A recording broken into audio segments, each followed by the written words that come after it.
Vamos a buscar Sofonías, capítulo 2, versículo 1 al 7.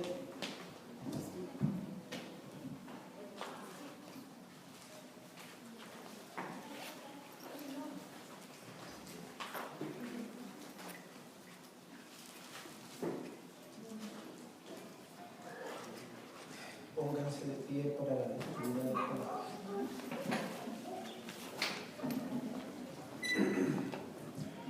Padre, le damos gracias en el nombre de Jesús por su palabra, por el culto de hoy, Señor, por el iglesia local y porque usted todavía nos habla.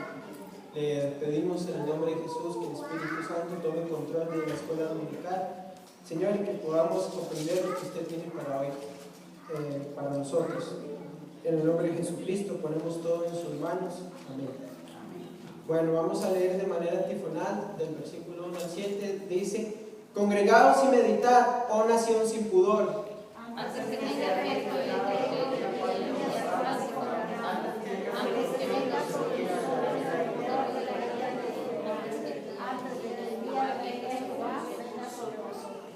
Buscad a Jehová los humildes de la tierra, los que pusisteis por obra su juicio. Buscad justicia, buscad mansedumbre. Quizás seréis guardados en el día del enojo de Jehová.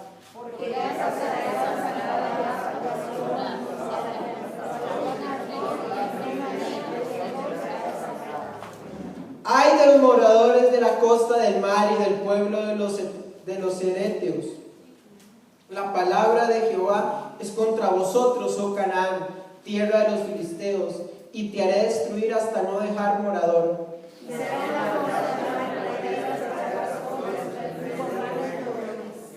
Será aquel lugar para el remanente de la casa de Judá. Allí apacentarán, en las casas de Ascalón dormirán de noche, porque Jehová su Dios los visitará y levantará su cautiverio. Pueden sentarse. Bueno, el culto pasado en la escuela dominical, el hermano Andrés nos dio una introducción sobre lo que son los contextos, tanto políticos tal vez, geográficos, de lo que es Sofonías, también un poco el contexto profético. Sofonías es, por algunos teólogos, el libro profético más difícil de entender, dado que habla mucho sobre el día de Jehová. Y esto antes era una parte de la teología muy complicada y que había muchos velos, por muchas razones, puesto que antes de 1948 no existía Israel. Todo lo que referenciaba al día de Jehová estaba muy velado. Entonces es una profecía que antes estaba muy velada. Y no solamente por eso, sino por todas las, digamos, matices que tiene este libro, puesto que Judá, podemos ver en Sofonías, que es la última vez que se le habla a Judá, que había, digámoslo por decirlo así, dos tipos de personas: los que estaban avivados y los que estaban totalmente entregados a los ídolos. Y aquí ya Dios, otra cosa importante que recordar, que aquí Dios da, por decirlo así, el chance a que se arrepientan individualmente. Recuerde que Dios trata a Israel como nación. Sin embargo, en Sofonías ahora vemos algo totalmente nuevo, que, por decirlo así, da el panorama o da la introducción a Jesucristo, que es ahora Dios empieza a tratar personalmente con las personas de Israel. Recuerde que en la dispensación de la iglesia Dios trata con el hombre personalmente. A Israel siempre lo trató como nación. Sin embargo, en Sofonías ya inicia algo nuevo, que es que Dios empieza a tratar con el hombre personalmente. En este capítulo vemos una exhortación a la nación para que se arrepienta y haga las paces con Dios. También vemos los juicios de Dios contra algunas naciones vecinas que habían contribuido a la calamidad de Israel y se habían regocijado en esa calamidad: a los filisteos, a los moabitas, a los amonitas, a los etíopes y a los asirios. Bueno, para entender Sofonías hay que entender el día de Jehová. Nosotros ya hemos hablado de esto cuando estudiamos el libro de Apocalipsis. De hecho, que el libro de Apocalipsis, gran parte del libro trata sobre el día de Jehová. Sofonías, a la luz de el día de Jehová, se toma de una forma más clara. Si nosotros pasamos por alto este acontecimiento, el libro va a quedar un poco velado. Podemos notar que esta profecía, por así decirlo, está proyectada en dos, o está aplicable en dos partes. Para el momento en el que Sofonías habla y la deportación a Babilonia, y futuramente en el día de Jehová. En función a esto podemos entender esta porción que vemos que Jehová ya ahora inicia el trato personal. Gracias a esta aclaración es que podemos entender por qué y para qué Dios inicia ahora el trato personal. Muy bien, antes de, iniciar con el capítulo 2, vamos a hablar sobre un poco del día de Jehová. ¿Qué es el día de Jehová? Es un acontecimiento, un día o un momento, un año, 2 años, un siglo, 1000 años. ¿Qué es el día de Jehová? El día de Jehová es una serie de acontecimientos que culminan la historia de la salvación. Es una serie de acontecimientos que culminan la historia de la salvación. ¿Cuándo es este día? Mañana, dentro de 2 años. Nadie sabe cuándo es este día. Solo se sabe que inicia cuando la iglesia es raptada. Este día inicia cuando la iglesia es raptada y nadie sabe cuándo va a pasar eso. ¿Cuándo es el día? Bueno, cuando la iglesia es raptada. ¿Cuánto dura el día de Jehová? Dijimos que es una serie de acontecimientos. Sin embargo, ¿cuánto dura entonces toda esta seguidilla de acontecimientos? Bueno, a esta pregunta vamos a responderla explicando qué es el día de Jehová. Resulta ser que este día son 3 partes, o se divide en 3 partes que suceden en forma inversa al curso de la historia de la salvación. El día de Jehová sucede en forma inversa al transcurso de la historia de la salvación. Bueno, ¿qué significa esto? En primer lugar, todo inicia cuando Elohim crea las cosas, ¿verdad? Eso lo vemos en Génesis 1. ¿Cuál es el primer día importante en la historia de la salvación? Bueno, evidentemente cuando todo empieza, cuando se crea todo. En Génesis 1 vemos el primer acontecimiento de la historia de la salvación. ¿A qué me refiero cuando digo historia de la salvación? La historia de la humanidad, digamos, la historia de todos nosotros, diría History Channel. Acto seguido, después del momento de la creación, continúa o aparece el periodo de Jehová o Yahweh, que es, digámoslo así, el periodo de Israel, donde Jehová trata con Israel. A partir de Génesis 2, cuando ya es creado Adán, pasa el diluvio y continúa Abraham, es cuando, por decirlo de esta forma, Jehová trata con la humanidad. Después, el segundo acontecimiento de la historia es Jesucristo. Jesucristo aparece y es ahí donde marca otro punto determinante en la historia de la humanidad. Entonces vemos que el día de Jehová empieza primero con Jesucristo, luego el día de Jehová y luego el día de Dios. Bueno, ¿qué significa toda esta cuestión? ¿Por qué es tan raro? Muy bien. Bueno. Resulta ser que cuando Dios crea todas las cosas, lo hace en 7 días. Amén. Bueno, la Biblia nos cuenta en Génesis que Dios hace todo en 7 días. Luego continúa un periodo de 4000 años en donde pasa el diluvio, en donde pasa, que Abraham, David, todos los reyes, todo lo que estamos estudiando es en este periodo. Luego aparece Jesucristo y aparece la iglesia. 2000 años, por decirlo, han transcurrido ya 2000 años de la iglesia. Luego, cuando la iglesia es raptada, inicia el día de Jesucristo. El día de Jesucristo es un instante. No es un periodo de tiempo, no es un año, es un instante. Recuerda, vamos por partes. El día de Jehová se divide en tres. Esta primera división es el día de Jesucristo, que es un instante. Este acontecimiento es el rapto de la iglesia. Aquí, el rapto de la iglesia es un instante. Esta parte consiste en eso, cuando la iglesia es raptada. Usted puede ver eso en 1 Tesalonicenses 4:17. Esta expresión y sus equivalentes aparecen. El día de Jesucristo da inicio al día de Jehová, es un instante y es el arrebato.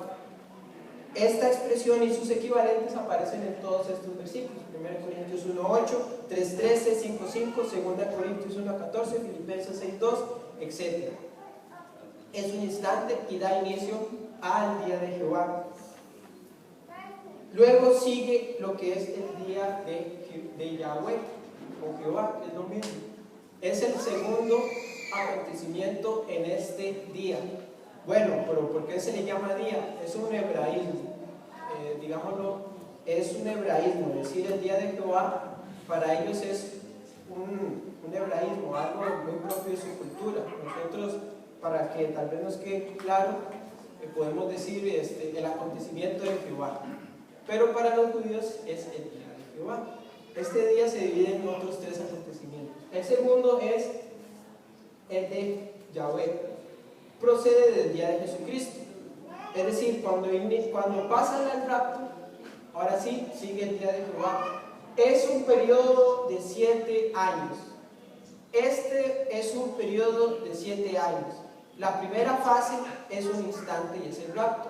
La segunda fase son 7 años y es un tiempo de prueba para Israel, castigo para las naciones y la manifestación pública y visible de Jesucristo, es decir, cuando Él venga por la segunda vez. Pero aquí lo importante es esto: es un periodo de prueba para Israel. Y también es importante esto: es un castigo para las naciones. Recuerda cuando estudiamos Apocalipsis, ¿qué fue todo lo que pasó? Se diezma una porción de la población humana, brutal. Muere, pastor, ¿cuánto es el porcentaje de los judíos que mueren en este periodo? A la mitad de los judíos, y al final el 90%. Al final muere el 90% de los judíos. Es un periodo sobre todo de prueba para Israel y está profetizado en muchos lugares.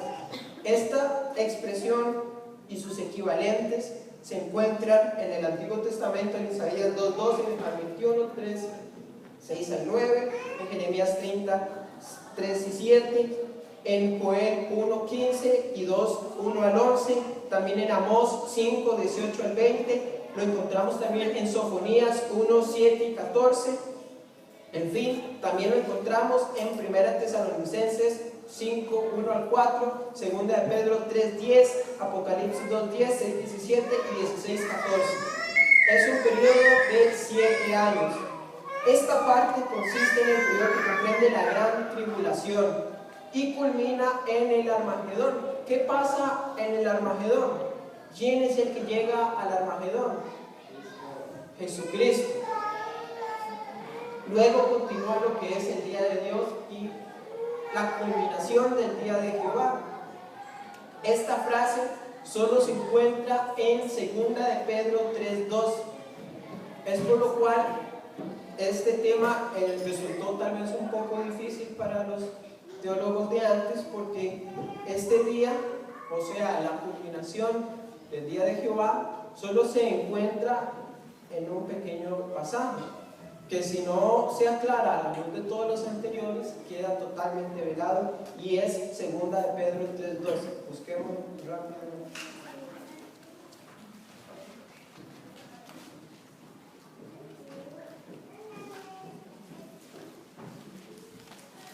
Bueno, vemos que los dos acontecimientos anteriores tienen N cantidad de referencias, pero esta en particular, que también no es un periodo de tiempo, sino un instante, o más que un instante, un acontecimiento, algo que pasa, se encuentra en 2 Pedro 3:2, y de hecho que el 3:10 habla del anterior y el 3:9 del anterior. Dice: esperando y apresurándoos para la venida del día de Dios, en el cual los cielos encendiéndose serán deshechos y los elementos siendo quemados se fundirán. Aquí muchos hablan de que esta frase, día de Dios, hace referencia al día de Jehová, siendo totalmente incorrecta esa interpretación, puesto que en los versículos anteriores, 9 y 10, hasta el 13, hablan de los otros 2 días, ¿cómo se llama? Pedro haciendo énfasis en que son acontecimientos totalmente diferentes, dándole a cada uno de estos su especial calificativo. Es decir, el día de Dios es en el que todo va a dejar, toda la creación como la conocemos, va a ser, como dice, quemada, deshecha. Este día culmina el día de Jehová, este día culmina la historia de la salvación. Este día o este acontecimiento es donde acaba, digámoslo así, esta prueba de la humanidad, y ahora da inicio la eternidad. Culmina el día de Jehová, es un acontecimiento, es el final de los tiempos y el inicio digamos, de la eternidad, ¿verdad? Aquí podemos leer en Apocalipsis como cuando Dios destruye la creación e inicia o crea la nueva creación. Muy bien. Es una pequeña pincelada de lo que es el día de Jehová. Recuerden que son esto es muy importante, recuerden que son 3 acontecimientos. El primero es el día de Jesucristo, el segundo el día de Jehová, el tercero el día de Dios, cada uno con una especial importancia. Bueno, Sofonías 2:1. Del versículo 1 al 3 habla sobre Judá y sobre la prueba para la nación y que se puede alcanzar misericordia. Habla sobre el día de Jehová como una advertencia. En el 1 vemos que es exhortado, dice: congregados y meditados, son nación sin pudor. Aquí Dios les llama a que mediten, que piensen qué es lo que están haciendo, y los llama nación sin vergüenza. Nación sin vergüenza. Judá llega a no tener vergüenza, a ser, como diríamos nosotros, cara de barros. Lo que estaban haciendo era algo que ya Dios no toleraba, que es la adoración a los ídolos. Judá es llamada por Dios, le da una oportunidad. Versículo 2: antes que tenga efecto el decreto. En Oseas hablamos sobre la misericordia, que Dios llama y que da oportunidad para el arrepentimiento. Muy bien, a Judá también lo llama. Pero recuerde esto, que ya Judá va a ser diferente el llamado. Ya no va a ser como nación, sino van a tener la oportunidad de hacerlo personalmente. Cada uno va a poder en este momento arrepentirse, pero personalmente. Ya lo que hagan los demás no va a afectarlo, porque para Israel en estos tiempos lo que hacía la nación afectaba a todos individualmente. Versículo 2: se convoca a meditar y darse cuenta del inminente juicio. Dios anuncia el juicio. Dios primero nos dice: eso está mal. Pero si lo hacemos, nos dice: eso está mal otra vez. Y el castigo por eso es eso. Tiene 3 veces para arrepentirse. ¿Qué va a hacer? Ya Dios, esta es la última vez que le habla a Judá y le dice: medite lo que está haciendo. Reúnanse todos. Confiesen sus pecados. Mediten en eso. Piensen qué es lo que están haciendo. Como, ¿verdad? El pastor nos puso a reunirnos a los hombres. ¿Y qué nos puso a hacer? A meditar qué es lo que estábamos haciendo. Nos reunió, nos puso a meditar y a confesar ¿Para qué?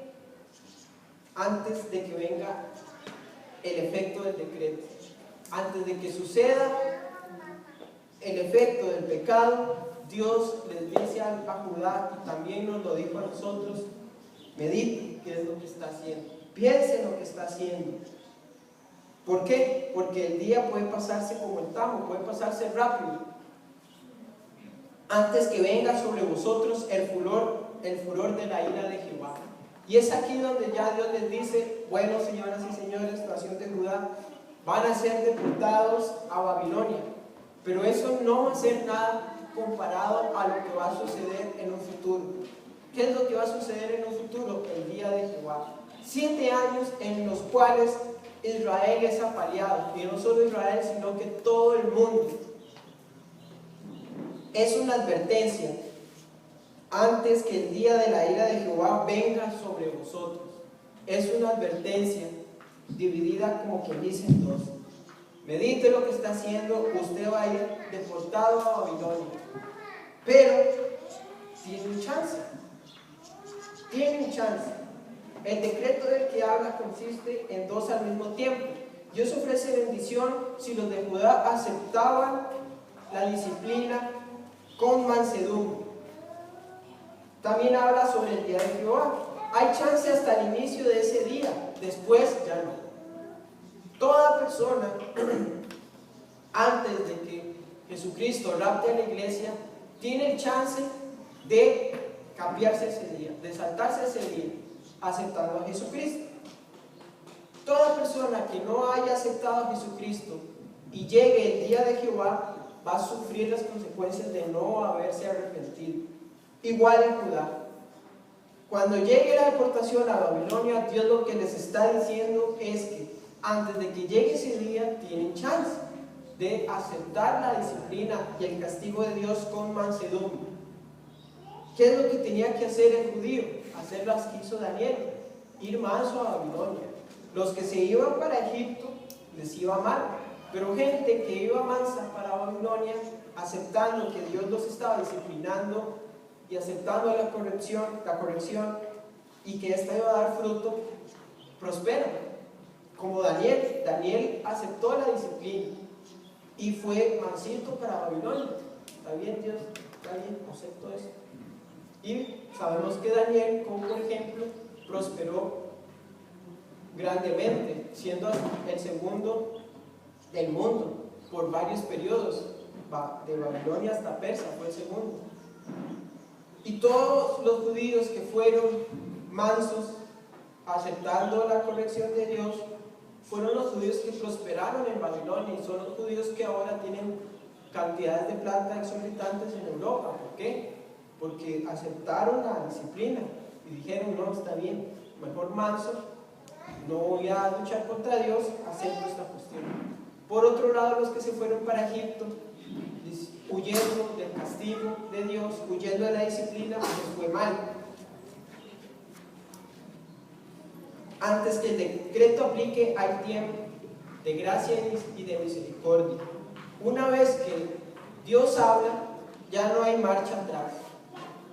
Y una vez que Dios cumple lo que habló, ya no hay gracia ni misericordia. ¿Qué es lo que pasa? Dios habla. Entonces ahí es donde uno tiene que meditar. Después de que Dios habla, hay un tiempo prudencial, que es el que Dios quiera, hasta que ejecuten lo que dijo. Como por ejemplo, bueno, este es mi hijo, en él creed. Dios dijo eso. Pero va a llegar el momento en que ya Jesucristo venga y no va a haber ni gracia ni misericordia. ¿Qué es lo que va a haber? Juicio. Versículo 13. ¿Quiénes son los humildes que habla Sofonía? ¿Y quiénes son aquellos que pusieron por obra su juicio? ¿Quiénes son estos? Bueno, los humildes son quienes son quienes no luchan contra Dios. ¿Qué significa esto? Aceptan lo que Dios dispone. Hay que ser manso o hay que ser humilde para decir: bueno, si Dios lo dispuso, es lo que hay que hacer. No voy a ponerme a pelear contra alguien superior que mí. ¿Y quiénes son los que pusieron por obra su juicio? Muy bien, hay un juicio muy importante en la historia de la salvación. ¿Cuál es? El juicio sobre el pecado. El juicio sobre el pecado, ¿quién lo hizo? Fue un asunto entre Dios Padre y el Verbo, en donde el Padre juzga el pecado en el cuerpo de Jesucristo. Es decir, Jesucristo va a juicio por todos nosotros y es castigado en ese juicio. Gracias a ese juicio nosotros tenemos perdón de pecados. ¿Quiénes entonces son los que pusieron por obra ese juicio? ¿Quiénes son los que hacen efectivo ese juicio?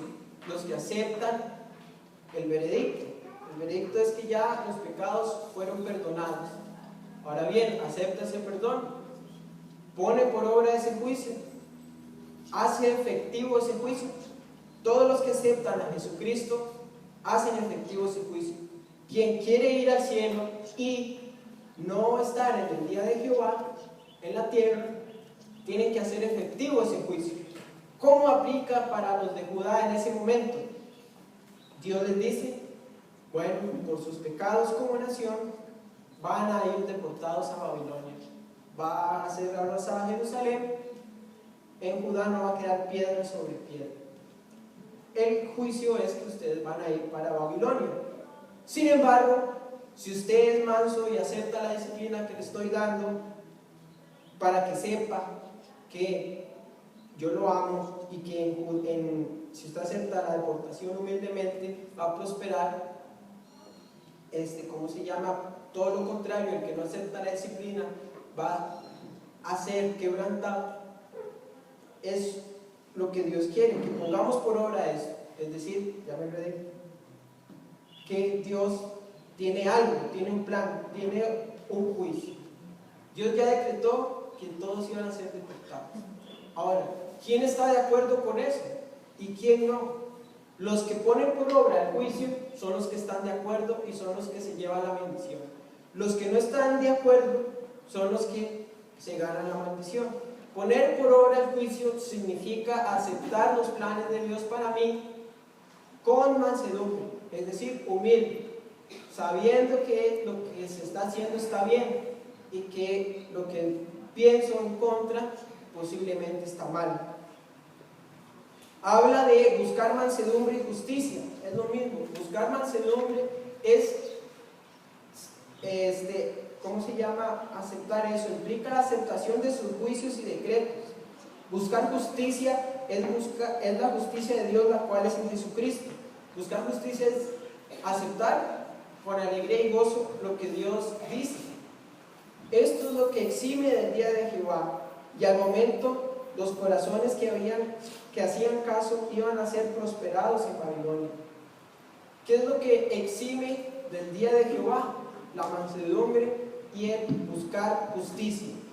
¿Qué es lo que exime a cada persona de las maldiciones de los juicios de Dios? La mansedumbre y aceptar el juicio. Si Dios entra en una acción correctiva contra usted, tiene dos opciones: ser humilde y aceptarla, o ¿cuál otra? Pues decir que Dios está mal y rechazar esa disciplina. Si eso ocurre, pues vamos a ganarnos nada más maldición. Luego en los versos del 4 al 7 habla ahora, pero de las naciones vecinas. Habla sobre las naciones gentiles y el castigo que les toca también en el día de Jehová. No solo en ese momento, sino también en el día de Jehová. Y lo explica con un curioso juego de palabras. Dice que Gaza será desamparada. Gaza, la palabra hebrea es asa, y significa fortaleza. Y desamparada, la palabra hebrea es azuba. Entonces pronuncien asa, azuba. Es un juego de palabras hebreo. Y así con los demás. Ecrón, que la palabra hebrea es así, ecrón, que significa firmemente arraigada, dice que va a ser desarraigada. Ecrón de aquel. Luego habla de Ascalón, que la palabra hebrea es Ashkel, que significa mercado, va a ser asolada. Ashkel Sheman. Bueno, habla de que también todas estas naciones vecinas, de Asdod, también de los filisteos, de los de Canaán, que van a ser juzgadas y les va a pasar algo. Todo esto sucedió en aquel momento, pero también va a suceder en el día de Jehová. Este día de Jehová, todas estas naciones les va a pasar esto, van a quedar destruidas, desamparadas. Y no solo estas naciones, sino todo el mundo. Toda fortaleza no va a servir, va a quedar desamparada. Toda fortaleza no va a servir. No creo que un castillo fortificado sirva contra una lluvia de asteroides, cosas así, cosas que ya vimos en Apocalipsis. No van a haber mercados ya, no van a existir, no va a haber quien compre ni quien venda. Obviamente van a querer, pero va a ser tal cataclismo que los mercados van a quedar asolados. Todo va a estar devastado. Todo lo que estaba firmemente arraigado, todo lo que se suponía iba a ser inquebrantable, en el día de Jehová va a ser quebrado. No solo versículos 5 y 6, no solo las naciones anteriores, como les dije, no solo estas de Gaza, Ecrón, Ascalón y Asdod, sino que los filisteos, todo el mundo va a ser abatido en el día de Jehová. Y después de la palabra profética última a Judá, lo que es un imperio asirio, babilonio y luego el medo persa, son el brazo que Dios utiliza para cumplir la profecía. No obstante, en el verso 7 vemos cómo comienza el tema sobre el remanente. El remanente. ¿Qué significa esto? El remanente de Jehová, cosa que se habla mucho en la Biblia. En el día de Jehová, el 90% de los judíos va a ser muerto. Va a quedar un 10%. Este 10% es el que dice el versículo 7. Allí apacentarán, en las casas de Ascalón dormirán de noche, porque Jehová su Dios los visitará y levantará de su cautiverio. Después del día de Jehová o de Yahweh, va a pasar algo, que va a venir Jesucristo y va a iniciar un periodo que es el del milenio, 1000 años en los cuales Jesucristo va a reinar y los judíos van a estar, como dice el versículo 7. Será aquel lugar para el remanente de la casa de Judá. Recuerde que ya en el milenio Dios cumple totalmente la palabra profética que le había dado a Abraham, que le iba a dar toda la tierra prometida. En este día de Jehová, en el milenio, Israel goza ahora sí de toda la tierra prometida. Por eso todos estos vecinos, Gaza, Ecrón, Ascalón, Asdod, los filisteos, van a ser asolados, van a ser arrasados para que Israel habite en eso que Dios les prometió. Entonces observamos que en el milenio, que es como un cajón entre el día de Jehová, lo que vamos a ver en la línea de tiempo, Dios los va a visitar, es decir, Dios va a estar a su favor después de la disciplina, después del castigo. Recuerde que el 90% de los judíos en el día de Jehová mueren, es castigada la nación. Después del castigo es que viene la bendición. Después del castigo es que viene el milenio. Bueno, entonces en Sofonía observamos una profecía que tiene, por así decirlo, cumplimiento en dos partes, en ese tiempo y en el futuro, en el día de Jehová. El día de Jehová era una advertencia a los judíos para que supieran que Dios los ama y que los disciplina, y que el castigo terrible en ese día va a ser real.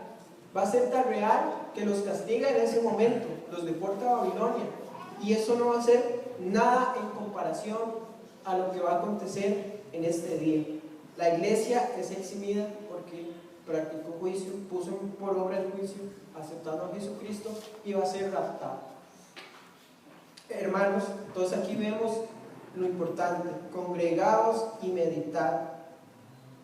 Es lo que inicia el capítulo: congregaos y meditad.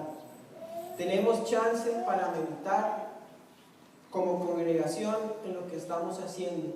Versículo 2: antes que tenga efecto el decreto. Antes que tenga efecto el decreto.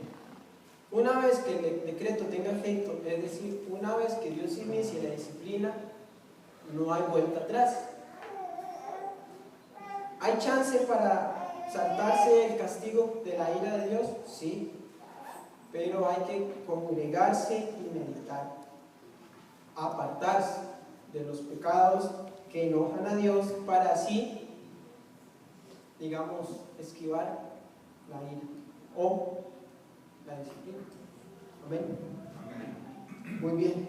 Entonces, si no queda ninguna duda, un comentario, le vamos a pedir al hermano Don Mario que ore para finalizar. Padre celestial, te damos gracias por tu palabra, porque tú nos adviertes para que aprendamos de